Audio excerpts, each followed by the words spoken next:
Good evening. For this presentation, we'll be covering the questions answered in the case. So to begin with, what is the legal basis of the lawsuits for this project? I believe that the lawsuits during this case were because of the legal issues that arose in the virtual world. It was a case versus property that it was in question, whether it was personal property, real property over in the virtual world, which is different than physical property here in the real world. So that would be the legal basis of the lawsuits, would be the physical versus, as opposed to the virtual world, real property.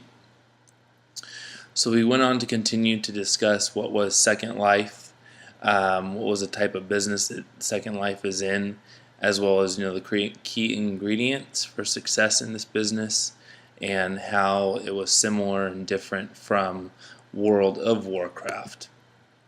So we went on to talk about Second Life as researched in my undergrad.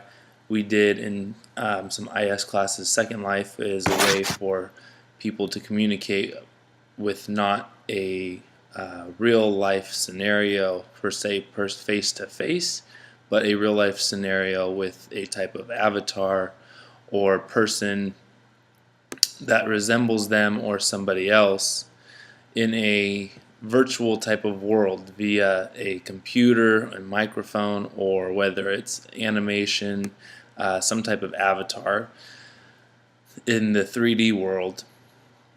The way that it bases different from World of Warcraft than Second Life, similarities and differences.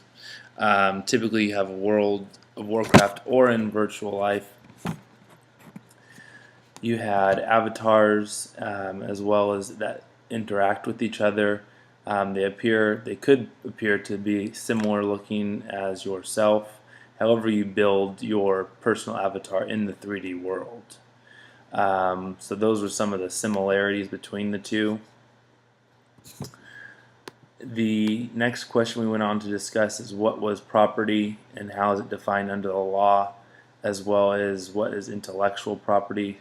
So property, I believe, is anything that one person owns or is entitled to because they have earned it in such a way, if it's monetary or possession of some type.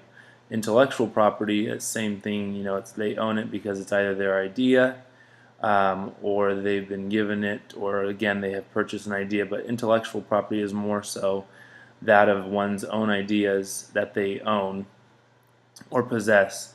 Typical type of intellectual idea is, or intellectual property is going to be some type of thought or key business process they've thought of or built or made themselves to that nobody else helped them, so it was their own personal property.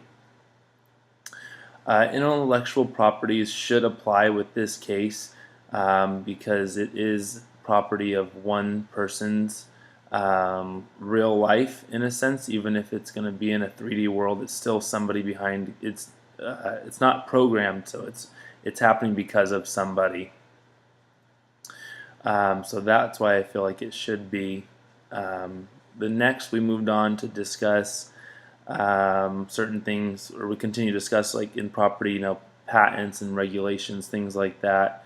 The reason in this Linden Labs case that I believe that it should be held liable is because they're actually, even though it wasn't in a real world situation, it still dealt with money or monetary value, so therefore it has some tangible asset on there.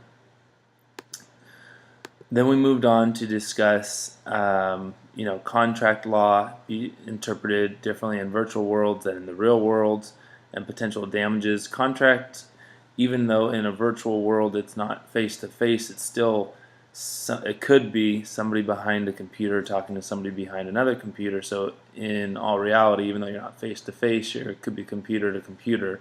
I believe it should be held at the same standards in regards to the laws and potential damages that could arise from breaking these types of laws.